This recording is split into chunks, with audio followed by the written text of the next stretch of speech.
Hi, my name is Bill Desatel. I'm with Remax North Professionals. Many of you know me as the Condo Guy. My direct line, by the way, is 861-6217. What I'd like to chat with you about today is how to get your condominium prepared for the market. And one of the things that you need to be conscious of is that most likely, according to the attorneys locally in the Burlington area, you're going to need to have the fire marshal certificate in hand in order to close on your property, which means that you have to have a visit from the Vermont Division of Fire and Safety or the local authorities, if that makes sense, depending upon the community you live in. So let me go over a couple of the points that you need to be aware of in order to get your condominium prepared for the market and what the fire marshal is going to be looking for. So looking at this behind me, one of the things is if you do have a condominium with a basement, you're going to need to have a second means of egress, otherwise that basement can only be used as storage. So that's a very important item to keep in mind. It does impact value when it comes to resale. And each and every bedroom has to have a window that's large enough in size to have an exit to the building, or also to allow the firemen to come on into the building.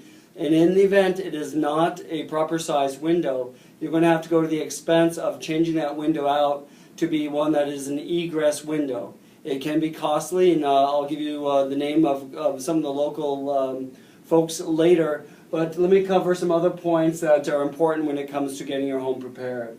Proper handrails. It's interesting that some of the more stylish handrails are not acceptable according to the Vermont Division of Fire and Safety. So if you have one of those kind of a sleek looking flat-edged handrails, it probably is not going to be acceptable, and it needs to go the entire length of any of the stairwells that you have in your home. It basically needs to be round and graspable. The flat edge type are not typically acceptable. The other trick to this is that the handrails actually are meant to curve around, so if it comes down the wall, if you will, it needs to curve back in so that a coat cannot get caught on the edge of that as well. So that's another item, whether it's from the first floor to the second floor, or from your basement up, you have to have a proper handrail.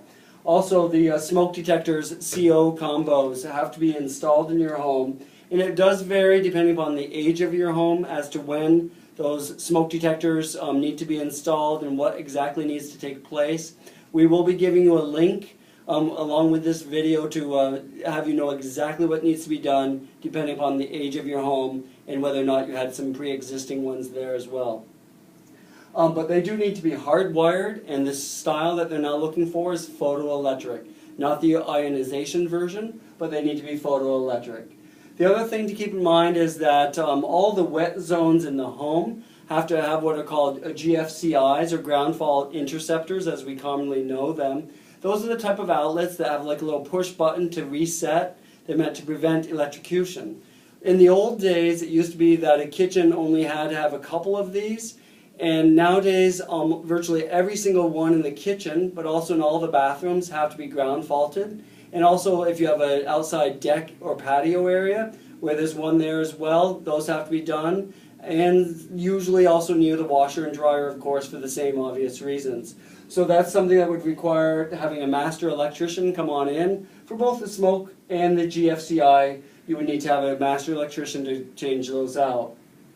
One more minor one, but an important item to keep in mind, is that you have to have an updated fire extinguisher, and the minimum size is 5 pounds, and the type that they're looking for is very specific. It's a 2A 10BC fire extinguisher. So those are just kind of the overview of what you'll be needing. And again, my name is Bill Desatel.